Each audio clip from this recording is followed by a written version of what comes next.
Salut mes petits cookers, là les petits champignons farcis aux chèvres très rapides. On prend des champignons de Paris, on enlève la queue, on les creuse un petit peu avec une cuillère à café, s'ils sont vraiment pas très creux. Vous voyez, on prend deux rondelles de chèvre. Là c'est une grosse bûche de chèvre. Si vous prenez des petits chèvres, vous prenez ce que vous avez envie comme chèvre, c'est pas important. Moi je les miette donc comme c'est des grosses chèvres dans une marmite. On va mettre un petit peu de crème pour juste diluer le chèvre qui est un petit peu épais. Et on va l'écraser tout simplement. On va mettre sel, poivre, on va mettre un petit épice. Là, je vais mettre un petit épice Tex-Mex, mais vous mettez un tandoori, vous mettez curry, vous mettez ce que vous avez envie.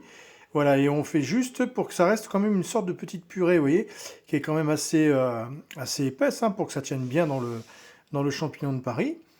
Et on écrase tout ça. Voilà. Ensuite, on prend le champignon de Paris, une petite cuillère à soupe, et on garnit bien en faisant un joli petit dôme pour que ce soit joli, nos petits champignons de Paris. Donc ça, on l'accompagne avec une petite salade, ou pour accompagner une viande également, on peut. Hein, voilà. Et on met donc comme ceci. Ensuite, on va y mettre un petit peu de mozza, vous allez voir dessus. Voilà, on pose la mozza, on l'écrase un petit peu dans le chèvre, comme ça la fait tenir dans le chèvre. Et ensuite, on met le four à 180, on va le laisser 15 minutes à 180. Et vous allez voir, il rentre de l'eau, bien évidemment. Mais après, à la déguster comme ça, on n'arrête plus. Une fois qu'on commence à en goûter un, on n'arrête plus. Hein.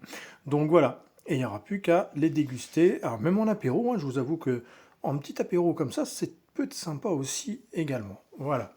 Donc, on met bien de la mozza par-dessus. Et voilà, au bout, bon alors ils sont pas tous blancs bien gratinés, mais c'est pas grave, ils sont cuits, ils sont fondus, et il n'y a plus qu'à se régaler. Voilà mes petits cœurs, merci à vous, ciao, à bientôt pour d'autres recettes. Et n'oubliez pas de partager chaque vidéo, merci.